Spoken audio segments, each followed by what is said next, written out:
आज पवित्र धाम में आपको सजग इंडिया ले चलेगा, जिसे टपकेश्वर महादेव कहा जाता है।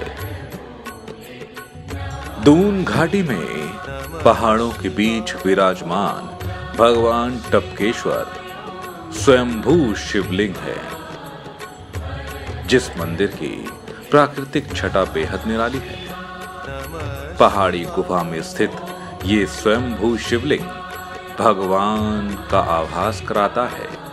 वहीं मंदिर के पास से गुजरती टोंस नदी की कल कल करती आवाजें श्रद्धालुओं को द्रोण और अश्वत्थामा के तप और भक्ति की महिमा का वर्णन करती है।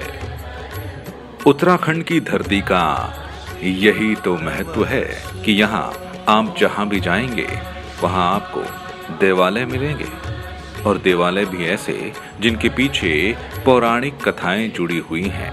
कुछ ऐसी पौराणिक कथा टपकेश्वर महादेव से भी जुड़ी हुई है। कहते हैं कि महर्षि द्रोण और अश्वत्थामा की ये तपस्थली है, और इस मंदिर की चर्चा महाभारत में भी हुई।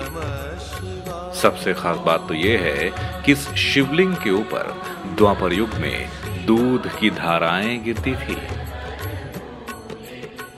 क्योंकि भगवान भोलेनाथ ने दूध से वंचित गुरु द्रोण के पुत्र अश्वत्थामा के लिए यहाँ उन्हें दूध प्राप्ति का आशीर्वाद दिया, और पहली बार अश्वत्थामा ने इसी मंदिर में दूध का स्वाद चखा था। इसीलिए इसे टपकेश्वर और दूधेश्वर भी कहा जाता है। यही नहीं, गुरु द्रोण ने भगवान शिव से यही शिक्षा भी ग्रहण की थी। कहते हैं कि जब महर्षि द्रोण हिमालय की ओर तपस्या करने के लिए निकले तो ऋषिकेश में कृषि ने उन्हें तपेश्वर में भगवान भोले की उपासना करने की सलाह दी। गुरु द्रोण अपनी पत्नी कृपि के साथ तपेश्वर आ गए, जहां उन्होंने शिव से शिक्षा लेने के लिए तपस्या शुरू कर दी। यही नहीं, उनकी पत्नी कृपि ने पुत्र रत्न की प्राप्ति के लिए यहाँ जप किया। भगवान शिव प्रसन्न हुए और कृपि को अश्वत्थामा जैसा पुत्र प्राप्त हुआ।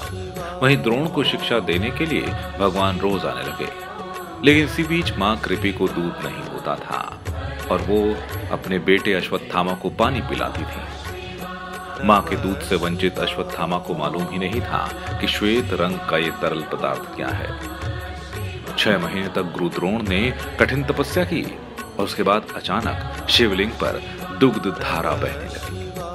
जब उन्होंने देखा तो वो समझ चुके थे कि भगवान शिव की ही ये महिमा है। इसके बाद गुरु द्रोण ने अपने पुत्र अश्वत्थामा को यही दूध पिलाया।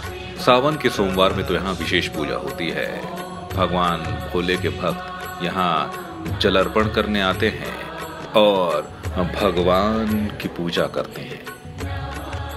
अगर आप भी देहरादून आए तो टपकेश्वर आना ना भूलें और देखें यहाँ भगवान का स्वयंभू शिवलिंग और पहाड़ों से घिरे इस मंदिर की महिमा को।